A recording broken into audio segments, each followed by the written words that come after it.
আইপ্যাকের কলকাতার কার্যালয় এবং সংস্থার কর্ণধার প্রতীক জৈনের বাড়িতে ইডি হানার পর দু জায়গাতেই পৌঁছে যান মুখ্যমন্ত্রী মমতা বন্দ্যোপাধ্যায়। তোপ দাগেন মোদী শাহ সহ বিজেপি দল এবং কেন্দ্রীয় সরকার ও ইডির বিরুদ্ধে। এ নিয়ে প্রশ্ন করা হলে পাল্টা মমতাকেই কাঠগড়ায় তোলেন পশ্চিমবঙ্গ বিধানসভার বিরোধী দলনেতা শুভেন্দু অধিকারী। তার মতে একটি রাজ্যের মুখ্যমন্ত্রীর কাছ থেকে এমন আচরণ কাম্য নয় এবং ইডির অবশ্যই এই বিষয়ে মমতার বিরুদ্ধে আইনানুগ পদক্ষেপ করা উচিত।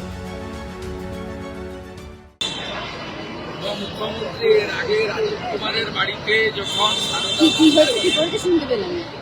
রেড হয় সিবিআই, সেদিনে তিনি সিপিকে নিয়ে ধর্ণা দিয়েছিলেন কলকাতায়।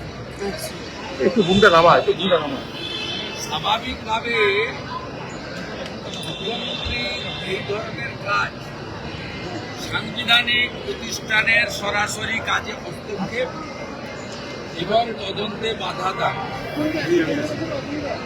এটা একজন মুখ্যমন্ত্রী, তিনি শুধু রাজনৈতিক নেতা নেত্রী নন, প্রশাসনিক কর্তৃক নিন্দা জানাই।